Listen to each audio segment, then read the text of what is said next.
세월이 빠르기가 흐르는 물 같아서 2020년도 이미 11월 들어서 가을이 깊어졌습니다. 가을을 생각하는 계절이다. 또 어떤 분들은 슬픔을 느끼게 하는 계절이다. 그렇게 표현합니다. 나는 감정이 쓸데없이 감상적이어서 가을이 되면은 생각이 많아지고 센티멘탈해집니다. 가을에 대해서 시인 박목월이 우리 가슴에 닿는 시를 남긴 시가 있습니다. 박목월 시인이 제주도에서 젊은 날 사랑하는 애인과 헤어지고 나서 울면서 지었다는 시입니다. 기러기 울어 얘는 하늘 구말리 바람이 산을 불어 가을은 깊었네. 한낮이 지나면 밤이 오듯이 우리의 사랑 또 저물어 가네. 산천에 눈이 쌓인 어느 날 밤에 촛불을 밝혀두고 홀로 울리라. 난 이 시를 읊으면서 끝 구절에 가서 산천에 눈이 쌓인 어느 날 밤에 촛불을 밝혀두고 홀로 울리라. 그 구절을 고쳐서 읽습니다. 촛불을 밝혀두고 홀로 기도하리라. 홀로 생각하리라. 그렇게 고쳐서 읽습니다. 히브리서 3장 1절 말씀 우리 찾겠습니다. 신약 성경 355페이지 히브리서 3장 5절. 히브리서는 우리의 대제사장 되시는 예수님을 주제로 신약과 구약을 합쳐놓은 대단히 중요한 책입니다. 성경 전체를 한꺼번에 읽으려면은 히브리서를 읽으면은 신구약 성경의 요약을 읽게 된다. 그렇게 표현합니다. 3장 1절. 그러므로 함께 하늘의 부르심을 받은 거룩한 형제들아, 우리가 믿는 도리의 사도이시며 대제사장이신 예수를 깊이 생각하라. 예수를 깊이 생각하라. 생각하는 계절이라는 가을에 우리가 예수님을 깊이 생각할 수 있게 되기 바랍니다. 우리가 나이 들 만큼 들은 분이 많으니만큼 세월 살아보니까 다른 거 별거 아니지 않습니까? 한 예수님을 깊이 생각하고 은혜 속에 우리 자신이 푹 젖어드는 것이 최상의 행복이라는 것을 느끼게 됩니다. 우리가 날마다 세상 것 잡념에서 시간 보내지 아니하고 예수를 깊이 생각할 수 있는 우리들이 될 수 있게 되기 바랍니다. 제가 해마다 한 번씩 꼭 소개하는 책을 내가 가져왔습니다. 꼭 1년에 한 번씩 소개합니다. 그만큼 내가 중요하게 생각하는 책이지요. 테크노 헤게모니 이런 제목의 얇은 책입니다. 일본의 야쿠시지 타이조란 분이 지었고 우리나라의 강박광 박사가 번역을 했습니다. 테크노 헤게모니, 세계 역사를 그 시대의 세계 역사를 이끌어가는 헤게모니를 가진 국가가 있는데 그 헤게모니를 행사할 수 있는 바탕은 뭐이냐? 테크나라지, 기술. 하이테크 나라지, 최고의 기술을 가진 나라가 그 시대 세계를 헤게모니를 가진다. 핵심이 그렇습니다. 그런데 그것이 100년 어간으로 바뀌어가는 겁니다.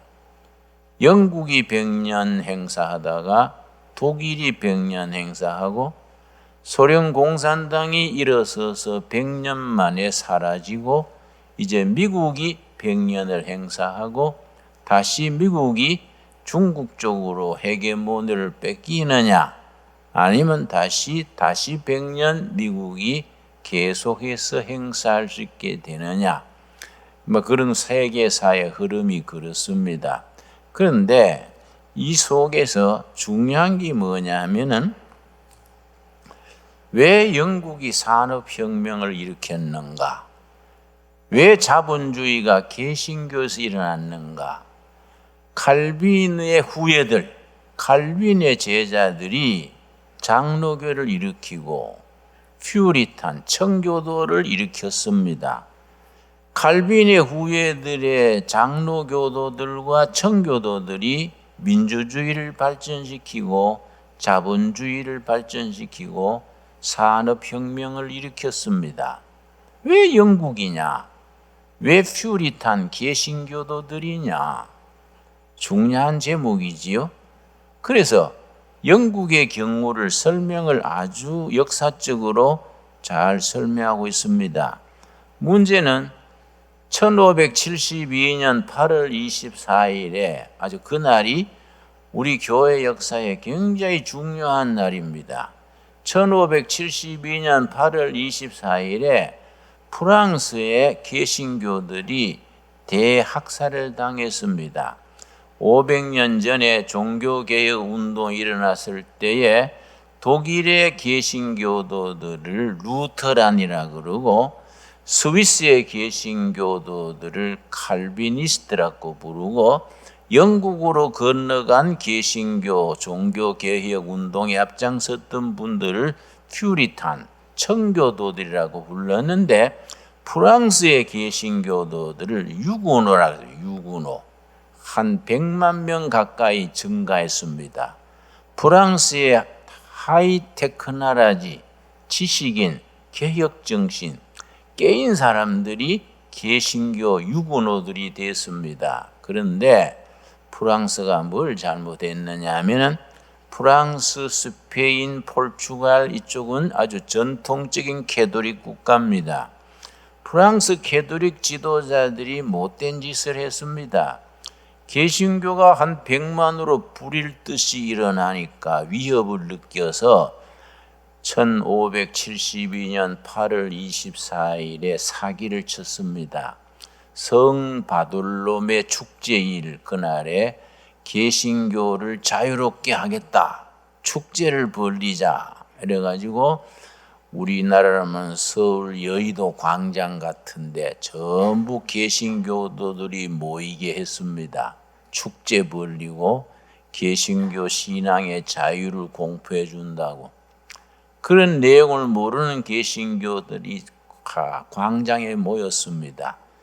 군인들이 뺑 돌아서서 다 칼로 찔러 죽였습니다. 그날 죽은 사람이 현장에서 한 7,000명 된다 그럽니다. 그 뒤로 1년 동안에 전국의 개신교 신도 유구노들을 한 7만 명가량 7, 8만 명을 캐톨릭 교도들이 학살을 했습니다. 유명한 성 바돌롬의 축제일 학살이라 그럽니다. 자, 이게 이제 문제가 됐습니다. 왜냐? 개신교들이 깨인 사람들이고 하이테크 나라지를 가진 사람들이고 뭔가 개혁 정신을 가진 사람들인데 그렇게 떼죽음을 당하니까 해외로 이제 도피를 합니다. 망명을 하게 됩니다.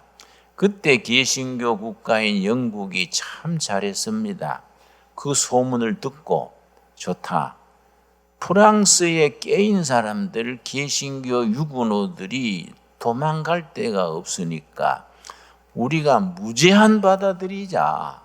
그래서 배를 보내가지고 프랑스에서 도망가는 유구노들을 전부 맞아들여서 생활비를 대주고 연구할 사람들은 연구비를 대주고 사업할 사람들은 사업 자금을 대주었습니다. 거기서 뭐 일어났느냐? 그때 가장 첨단 무기가 나라마다 연구하던 무기가 구리대포. 구리대포를 어떻게 철제대포로 바꾸느냐? 그 기술이 없어가지고 나라마다 그걸 연구했습니다.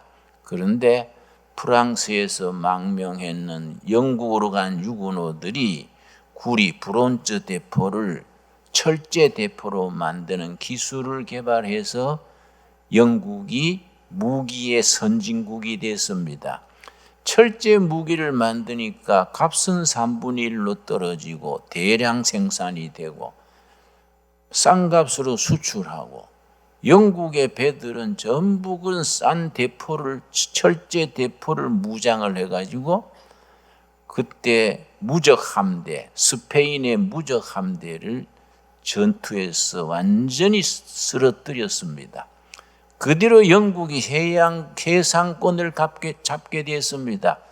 지금 미국이 해상권을 잡고 있듯이 그 시절에 영국이 잡게 됐습니다. 또 그때는 방직 기계가 없어가지고 솜을 가지고 가정에서 일일이 우리 시골에서처럼 배를 짜는 시대였습니다. 그런데 프랑스에서 영국으로 간 유고노가 방직 기계를 발견했습니다. 방직 기계를 발견하니까 대량으로 옷감을 만들어 가지고 그걸 수출을 할 수 있게 되었습니다. 또 유고노 중에 왓트라는 사람이 전기 기관을 발견해서 그 유명한 엔징을 처음 유고노가 영국에 가서 발명을 했습니다. 그래서 영국이 산업혁명을 일으키게 됐습니다. 중요한 건 뭐이냐? 프랑스에서 박해받아서 영국으로 피난 간 소수의 유고노, 창의력 있고 개척적이고 하이테크놀로지를 가진 유고노들이 산업혁명을 일으키는 기본 동기를 제공한 겁니다. 자, 그렇게 되니까 독일이 비상이 걸렸습니다. 야, 우리보다 못하던 섬나라 후진국이 자기들의 식량 문제도 해결하던 못하던 영국이 갑자기 왜 저렇게 발전하냐? 독일에서 조사단을 20명을 뽑아가지고 영국으로 보내서 영국이 갑자기 발전하는 이유를 조사해와라. 2달간 가서 조사해 왔습니다. 조사 결과가 뭐냐면은 영국이 일어서게 되는 이유는 프랑스에서 영국으로 망명하는 유고노들을 잘 활용했기 때문이다. 좋다. 그러면 영국과 프랑스와 독일은 국경이 맞대 있으니까 영국 쪽으로 도망 못 가고 독일 쪽으로 도피하는 유고노들을 우리가 받아들이자. 그래서 베를린에 프랑스 유고노 피란촌을 만들어줬습니다. 그리고 연구비를 대주고 산업화할 수 있는 자금을 대줬습니다. 많을 때는 베를린 교외에 있는 프랑스 유고노촌의 피난민이 7만 명까지 됐다 그럽니다. 거기서 뭐이 나왔느냐? 화학공업, 기계공업이 나왔습니다. 그 전통이 지금 독일의 화학공업, 기계공업입니다. 독일의 파이자 같은 아스피린 같은 바이엘 아시지요? 그 제약회사가 세계적입니다. 그 전통이 그 프랑스에서 온 유고노촌에서 시작됐습니다. 독일의 지금 벤츠 자동차라든지 아우디라든지 유명한 기계, 독일의 기계가 유명하지 않습니까? 기계 산업의 기초가 베를린 교외에 있는 그 유고노 피난민촌에서부터 시작이 됐습니다. 여러분, 내가 무슨 말하고 싶느냐 하면은 한국이란 나라는 해방 이후로 우리 한국 개신교가 우리나라의 중심 종교가 됐습니다. 우리 프로테스탄트 처치가 한국의 미래, 과거와 현재와 미래를 결정할 수 있는 중요한 교회가 되고 있습니다. 그런데 요즘 와서 우리 교회가 이런저런 사정으로 많이 세상 사람들로부터 아주 비난을 받고 아주 욕을 먹고 있습니다. 우리가 책임이 있다고 해야지요. 우리를 욕하는 세상 사람들 비판할 게 아니라 우리 자신을 돌아볼 수 있게 돼야 됩니다. 특별히 코로나19 이래로 우리가 생각지도 못했던 비대면 예배니 뭐 그러고 얼마나 교회가 어려움을 겪고 있습니까? 그러나 이런 위기가 기회가 되는 겁니다. 우리가 그걸 영적으로 받아들여야 됩니다. 우리가 이런 기회가 오히려 한국 교회가 쓰임을 받고 우리 한국 교회가 새로워지고 우리 민족 통일 한국 시대를 준비하는 주춧돌을 놓는 교회로 쓰임 받을 수 있게 되어야 합니다. 세계를 복음화하는 데는 하나님의 경륜이 있습니다. 하나님의 계획이 있습니다. 우연히 세계 복음화가 그냥 진행된 게 아닙니다. 오늘 읽은 본문 말씀 사도행전 16장 6절 읽겠습니다. 사도 바울이 아시아로 복음을 전하기 시작했는데 사도행전 16장 6절입니다. 그런데 성령께서 사도 바울에게 환상 중에 나타나셔서 아시아로 복음 전하지 말고 복음 전도하는 루트를 서양으로 유럽으로 돌려라. 성령께서 지시하셨습니다. 그래서 복음 전도가 아시아 쪽으로 가다가 성령님의 간섭으로 아시아에서 유럽으로 방향을 돌렸습니다. 그래서 그걸 기록한 사도행전 16장이기 때문에 사도행전 16장을 역사를 변화시킨 장, 그런 제목이 붙어 있습니다. 세계사적으로 기독교회사적으로 사도행전 16장은 굉장히 중요합니다. 사도 바울은 아시아로 복음 전도하는 길을 걷고 있는데 성령님이 방향을 유럽으로 바꾼 겁니다. 16장 6절입니다. 성령이 아시아에서 말씀을 전하지 못하게 하시거늘 그들이 부르기아와 갈라디아 땅으로 다녀가 무시아 앞에 이르러 비두니아로 가고자 애쓰되, 그 다음 뭐라 그랬습니까? 예수의 영이 허락하지 아니하시는지라. 사도 바울이 전도의 길을 아시아로 계속 전진해서 소아시아 터키를 지나 인도 쪽으로 그렇게 방향을 잡았는데 예수의 영, 성령께서 가로막으신 겁니다. 그 다음에 8절 말씀, 무시아를 지나 드로아로 내려갔는데 9절, 밤에 환상이 바울에게 보이니.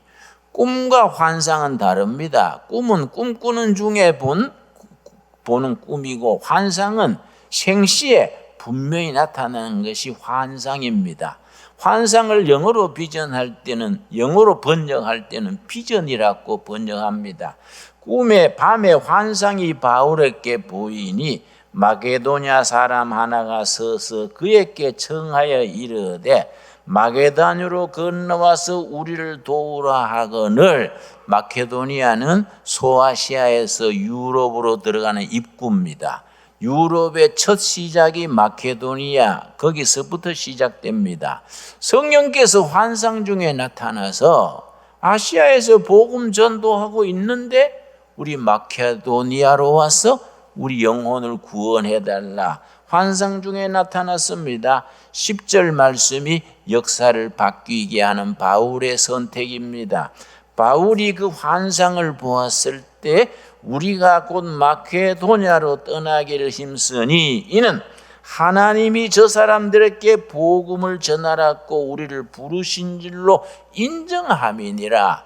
그 환상이 하나님께서 섭리 중에 하나님의 경륜 중에 직접 보여주시는 환상이라고 믿고 방향을 돌렸습니다. 그래서 소아시아에서 유럽으로 건너갔는데 그 바다를 우리나라 일본 우리 사이의 현해탄 같은 바다를 건너 유럽으로 갔는데 유럽으로 갔는 첫 도시가 빌립보입니다. 빌립보에서 누구를 만났습니까? 우물터에 나가서 전도를 했는데 빨래터에서 빨래하던 여인 한 명이 복음을 받아들였습니다. 그 권사님, 요즘 말하면 권사님이지요. 루디아입니다. 루디아. 옷감 장사한 루디아가 빨래터에서 빨래하다가 사도 바울이 복음 전도하는 그 전도를 듣고 성령이 감동해가지고 그 자리에서 예수를 믿게 됐습니다. 나는 고향이 경북 청송 두메산골인데요. 우리 할아버지가 머슴살이 했다 그럽니다. 이 총각 머슴이 여름에 논에서 논을 매는데 지나가던 선교사가요 농가에 서가지고 여보 청년 급한 일이 있수다 빨리 나오시오. 그러니까 서양 사람이 급하다니까 논 매다가 이 모습이 놀래가지고 나와서 서양 어른 뭐이 급하요 하니까 당신 예수 믿으시오. 이런 거예요. 그리고 할아버지가 화가 나가지고 주먹을 쥐고 이놈의 코제이가 맞을락하나 하고 주먹을 들어 올리니까 선교사님이 당신 날 때리는 거는 천천히 때려도 되고 내 말 들어보시오. 당신 영혼이 급하요. 당신이 지금 지옥 가고 있는데 논 맨다고 돼요? 거기서 뭐 서양 사람이 말을 제대로 했겠습니까? 뜨듬뜨 했는데 거기서 만문이 열려서 성령을 받아들여 가지고 예수 믿기로 된 겁니다. 여러분 그 성령의 역사가 있는 겁니다. 루디아가 뭐 사도 바울이 그 뭐 이웃 나라 가가지고 뭐 웅변을 했겠습니까? 빨래터에 빨래하면서 바울의 전도를 듣고 예수님을 영접하고 감동해가지고 바울을 자기 집으로 모셔가지고 막 선생님 우리 집에 계시면서 전도하시고 우리 집을 교회로 씁시다. 그래서 루디아의 집이 빌립보 교회가 됐습니다. 얼마나 역사란 것이 참 변화무쌍합니까? 그래서 로마가 기독교화되고 로마에서부터 영국으로 건너갔다가 청교도들이 영국에서 미국으로 건너가서 미국을 건국하고 미국 선교사들이 20세기 초에 한국으로 건너와가지고 한국이 복음화가 된 겁니다. 여러분 한국교회가 왜 중요한지 아십니까? 한국교회는 아시아에서 처음 성공한 교회입니다. 아시아에서 한국교회가 처음 성공한 교회가 됐다는 것은 앞으로 예수 아시아 복음화에 하나님께서 한국교회를 사용하시려는 섭리와 하나님의 경륜이 있는 줄로 믿습니다. 우리가 그런 믿음을 가져야 됩니다. 요즘 교회가 좀 주춤하고 비판받고 그런다고 해가지고 우리가 기주고 움츠러들면 안 돼요. 이런 기회에 우리가 회개할 건 회개하고 고칠 건 고치고 다시 분발해서 바닥에서부터 다시 시작해야 됩니다. 지금 여러분 우리가 100년간 교회 복음이 들어온 지 132년째입니다. 100년간 우리가 연습했다 생각하고 지금부터 제대로 하자. 그런 마음을 가지고 우리가 담대하게 나가야 됩니다. 여러분 세상 만사 연습이 없습니까? 우리 교회도 100년간 연습했으니까 앞으로 1000년 한번 세게 나가자. 그렇게 나가야 됩니다. 여러분 나이롱뻥을 해도 연습판이 있지 않습니까? 여러분 해보셨지요? 자, 손 풀어 하고 한참 치다가 손 풀고서는 자, 돈 걸어 하고 해봤지요? 여러분 세상 만사 연습이 있는 겁니다. 여러분 우리가 100년간 하나님의 복음의 능력을 이 땅에서 연습했다. 지금부터 우리가 한국 민족의 복음화, 통일 한국 시대에 우리가 복음 한국, 성서 한국을 만드는 일에 우리가 진짜 한번 시작해 보자. 하나님께서 기뻐하실 줄로 믿습니다. 우리가 통일 한국 시대에 예수 한국, 성서 한국을 이루어 가지고 그 국력을 길러서 5대양 6대주의 복음 전하는 선교 한국으로 뻗어 나가야 되지 않겠습니까? 얼마나 중요합니까? 그 일에 우리가 사도행전 16장을 읽으면서 오늘 이 시대에 하나님께서 우리를 통해서 역사하신다는 그런 섭리를 확신을 가지고 믿어야 됩니다. 여러분 에베소서 1장 보겠습니다. 에베소서 1장에 보면은 하나님께서 세계를 복음화하고 구원의 역사를 일으키시는데 하나님의 섭리가 있습니다. 하나님의 경륜이 있습니다. 그 하나님의 경륜을 우리를 통해서 교회를 통해서 이 땅에 펼쳐 나가십니다. 1장 9절 말씀, 에베소서 1장 9절 말씀. 에베소서는 주제가 교회론이기 때문에 새로운 공동체, 세상 공동체, 세상의 무슨 기업 공동체, 정치 공동체 이런 게 아니고 새로운 공동체, 뉴 커뮤니티, 대한 공동체, 오터너티브 커뮤니티, 그저 병들고 찌그러지고 욕심 많은 세상 공동체와 다른 대한 공동체, 새로운 공동체, 교회입니다. 교회. 그 에베소서의 주제가 새로운 공동체, 인류에게 새로운 희망, 미래를 보여주는 새 공동체로서의 교회입니다. 교회론이 주제입니다. 1장 9절 말씀, 그 뜻의 비밀을, 하나님의 뜻의 비밀, 복음의 비밀, 하나님의 세계 선교의 비밀입니다. 비밀을 우리에게 알리신 것이요, 그의 기뻐하심을 따라 그리스도 안에서 때가 참 뭡니까? 경륜을 위하여 예정하신 것이라. 경륜이란 말에 줄을 치기 바랍니다. 경륜이란 말이 아주 중요합니다. 성경 원문 헬라어의 경륜이 오이코노미아입니다. 하나님의 오이코노미아를 따라서 예정하신 것이다. 복음의 비밀을 전하는 하나님의 오이코노미아, 경륜이 있습니다. 오이코노미아, 이런 단어를 아주 합성어라 합니다. 합성어라는 말은 두 단어 이상이 합쳐져서 한 단어가 됐을 때 합성어라 그럽니다. 오이코스 더하기 노모스입니다. 오이코스는 집입니다. 집. 노모스는 규범입니다. 한 집안을 다스리는 규범, 이게 오이코노미아입니다. 하나님께서 우주를 다스리시고 구원 역사를 베푸시고 인류를 구원하시는 하나님의 뜻, 그게 하나님의 경륜입니다. 하나님의 규범입니다. 이게 하나님의 경륜입니다. 여러분, 한국을 복음화하시고 통일 한국을 이루시고 아시아를 복음화하시고 세계 복음을 선교하는 한국 교회를 만들려는 하나님의 경륜이 우리에게 있는 줄로 믿습니다. 여러분, 2000년 교회 역사 세계사를 읽어보면은 해외 선교를 많이 보내는 민족을 하나님은 반드시 축복하셨습니다. 선교를 열심히 하는 그 교회, 그 국가는 하나님이 복을 주셨습니다. 우리 전 세계에서 인구 비례로는 한국 교회가 선교사를 제일 많이 보내고 있습니다. 우리 지금 선교사가 24,000명 정도인데요, 인구 비례로는 세계 1등입니다. 우리가 어려운 형편에서도 많은 선교사를 세계에 보내고 있으니까 그로 인해서 하나님께서 이 나라, 이 교회를 축복하실 줄로 믿습니다. 여러분, 해외에 나가 있는 선교사들 가족처럼 돌봐야 돼요.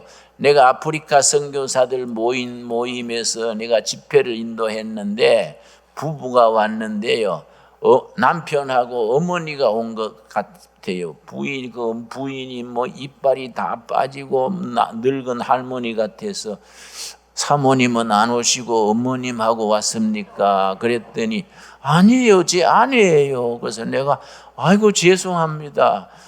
그런데 왜 팍 늙었습니까? 갈 수도 없고 우물물했더니 내가 이빨도 없고 그렇다고 그러시지요. 내가 풍토병에 걸려가지고 이빨 전부 다 빠져가지고 할머니처럼 보이지요. 속은 쌩쌩합니다. 그래요. 여러분, 선교지에서 사모가 이빨이 다 빠져버린 거예요. 그래서 목숨 걸고 일하는 거예요. 그래도 귀국 안 하시고 선교지에 계십니까? 그랬더니 우리는 그 자리에 죽을 자리 봐놓고 선교합니다. 우리는 없으면 금식을 한 줄 알고 굶고 있으면 갈라 먹고 그렇게 거기서 죽을라 그럽니다. 내가 감동받았어요. 그런 선교사들이 지금 5대양 6대주에 24,000명이 나가 있는 겁니다. 여러분, 거기 이 시대에 하나님이 한국교회를 쓰시는 겁니다. 그들 우리가 잘 뒷바라지 해줘야 됩니다. 그런데 코로나가 와가지고 교인들이 적게 하고 헌금이 주니까 아이고 제일 먼저 끊는 게 뭔지 아십니까? 해외 선교비를 끊어요. 해외 선교비를. 해외 선교사가 나가가지고 선교하다가 본국에서 코로나 때문에 헌금 안 들어온다고 선교비를 끊으면 어떻게 됩니까? 이거 완전히 공중에 떠버리는 거이지요. 우리가 회개해야 됩니다. 우리가 못 먹어도 선교사들은 뭐 보내야 됩니다. 안 그렇습니까? 여러분, 하나님께서 한국 교회를 통해서 이 시대 세계 복음화에 새로운 기독교를 일으키는 하나님의 경륜, 하나님의 섭리, 하나님의 계획이 있는 줄로 믿습니다. 그래서 그 사명을 잘 감당할 때에 하나님께서 우리 교회를 사용하셔서 우리 민족을 위대하게 하십니다. 여러분, 우리 통일이 돼야 되지 않겠습니까? 북한 동포들은요, 예수 믿는 것 때문에 10만 명 이상이 강제 수용소에 살고 있습니다. 그들을 해방시켜야 되지 않겠습니까? 그 누가 해방시킵니까? 우리가 기도하고 부르짖으면은 우리 기도가 하늘 보좌에 닿아서 하늘 보좌를 움직이게 될 줄로 믿습니다. 여러분, 요한계시록에 뭐라 그랬습니까? 요한계시록에 하나님 보좌 앞에 금 항아리가 있습니다. 금 항아리에 땅에서 올라오는 기도가 차근차근 쌓이는데 항아리에 기도가 가득 차게 되면 하나님이 지상에 역사하신다고 요한계시록에 분명히 말하고 있습니다. 우리가 통일 한국을 위해서, 이 나라의 진정한 자유민주주의 위해서, 좋은 나라 좋은 교회 쓰임받는 교회를 위해서 기도해야 됩니다. 우리가 새벽제단 쌓고 가정제단 쌓고 산기도하고 금식하고 열심히 기도해야 됩니다. 우리 기도가 하늘 보좌 앞에 있는 금 항아리에 가득 차게 됐을 때에 하나님께서 응답하셔서 통일도 되게 하시고 북한 성도들 해방되게 하시고 한국 교회를 새롭게 하시고 위대한 코리아, 위대한 한국 교회를 이루어 주실 줄로 믿습니다. 그런 교회를 우리가 이루어 나가야 됩니다. 여러분, 지난주에 읽었던 사도행전 6장 마지막 절 보겠습니다. 사도행전 6장 마지막 절 말씀에 예루살렘 교회가 문제가 생겨가지고 사도들이 온 교인들 모아가지고 회의를 해가지고 집사를 뽑아서 행정관리 다 맡기고 사도들은 기도하는 것과 말씀 전하는 것에 전념했더니 교회가 어떻게 됐습니까? 사도행전 6장 7절입니다. 우리 한국교회에 우리 목회자들, 교회 일꾼들이 해외에 나가 있는 선교사들이 사도행전 6장 7절에 우리가 집중을 해야 됩니다. 하나님의 말씀이 점점 왕성하여, 여러분, 우리 교회가 말씀이 왕성해지는 교회가 될 수 있게 되기 바랍니다. 말씀이 점점 왕성하여, 말씀이 빠지면 뭐가 왕성해집니까? 불평, 불만이 왕성해지는 겁니다. 말씀 빠지고 기도가 불 꺼지면은 사람의 냄새가 왕성해지고 불평, 불만이 왕성해집니다. 옛날에 겪어 보셨지 않습니까? 옛날 다 우리가 경험해 본 거 아니겠습니까? 말씀이 점점 왕성하여 예루살렘에 있는 성도의 제자의 수가 더 심히 많아지고, 세 번째 뭐라 그랬습니까? 허다한 무리도 이 도에 복종하니라. 여러분, 우리 교회를 향해서 주시는 성령님의 말씀으로 받을 수 있게 되기를 바랍니다. 한국교회 전체에게 주시는 말씀으로 받을 수 있게 되기 바랍니다. 아까 읽은 사도행전 16장 말씀 되돌아오겠습니다. 사도행전 16장 5절 말씀, 교회가 시험과 환난을 겪으면서 교회가 온갖 핍박 속에서 교회가 어떻게 자리를 잡아갑니까? 사도행전 16장 5절 말씀 우리 한번 같이 읽겠습니다. 이에 여러 교회가 믿음이 더 굳건해지고 수가 날마다 늘어가니라. 여러분, 핍박과 어려움 중에서 믿음이 더 굳건해지고 나무가 뿌리를 깊이 내리듯이 우리 성도들의 심령마다, 가정마다, 부서마다 믿음의 뿌리가 굳건히 내리고 교회의 수가 날마다 더해지니라. 말씀 그대로 우리에게 주시는 말씀으로 받을 수 있게 되기를 바랍니다. 이 말씀을 우리에게 주시는 살아계신 하나님의 살아있는 말씀으로 받을 수 있게 되기 바랍니다. 여러분, 믿음대로 된다 그랬습니다. 우리 믿읍시다. 너희 믿음대로 될지어다. 큰 믿음에는 크게 주시고 적은 믿음은 적게 주시고 믿는 대로 될지어다. 아멘. 아멘 하고 우리가 큰 믿음, 가슴을 펴고 우리가 입을 크게 벌려서 우리가 믿음을 하나를 향해서 선포함으로써 부르짖어서 응답받게 되기 바랍니다. 끝으로 우리 예레미야 33장 2절 3절 같이 찾겠습니다. 예레미야 33장, 우리 신강도래교회 시작할 때 내가 기도 중에 받은 말씀입니다. 예레미야 33장 2절 3절 말씀. 33장 2절입니다. 일을 행하시는 여호와, 그것을 만들며 성취하시는 여호와, 그의 이름을 여호와라 하시는 이가 이와 같이 이르도다. 여러분, 행동하시는 하나님입니다. 액션하시는 하나님입니다. 여러분, 법당에 부처님 모시고 절하듯이 그런 하나님은 성경에는 없습니다. 행동하시는 하나님, 백성들의 삶의 현장 속에서, 교인들이 살아가는 삶의 현장 속에서 행동하시는 하나님, 액션하시는 하나님, 일을 만들어서 성취하시는 하나님이 일컫는다. 3절입니다. 3절. 너는 내게 부르짖어라. 내가 너에게 응답하겠고 너가 알지 못하는 그거 은밀한 일을 내게 보이리라. 여러분, 아멘 하시지요? 너는 부르짖어라. 부르짖고 부르짖어라. 내가 그 부르짖음에 응답하겠고 너희가 지금 알지 못하는, 기대하지 못하는, 꿈꾸지 못하는, 예상하지 못하는 크고 놀라운 비밀을 너희 장래에 너희들을 통해서, 신광도래교회를 통해서, 이 재단에 모여드는 거룩한 백성들을 통해서 너희들이 지금 생각하지 못하고 꿈꾸지 못하고 기대하지 못하는 크고 놀라운 비밀을 장차 너희를 통해서 보여줄 것이다. 아멘으로 받을 수 있게 되기 바랍니다. 기도하겠습니다. 하나님 감사드립니다. 우리 한국교회를 통하여, 신강도래교회를 통하여, 우리를 통하여 주님의 뜻을 이루시는 하나님의 경륜을 믿습니다. 하나님의 계획을 믿습니다. 너희는 내게 부르짖으라. 내가 응답하겠고 너희가 지금 생각하지 못하고 꿈꾸지 못하고 기대하지 못하는 크고 놀라운 미래를 보여줄 것이다. 너희를 통해서 보여줄 것이다. 아멘. 우리에게 주시는 살아계신 하나님, 행동하시는 하나님, 일을 이루시는 하나님의 말씀으로 받아들이게 하여 주시옵소서. 예수님 이름 받들어 기도드려 싸움나이다. 아멘.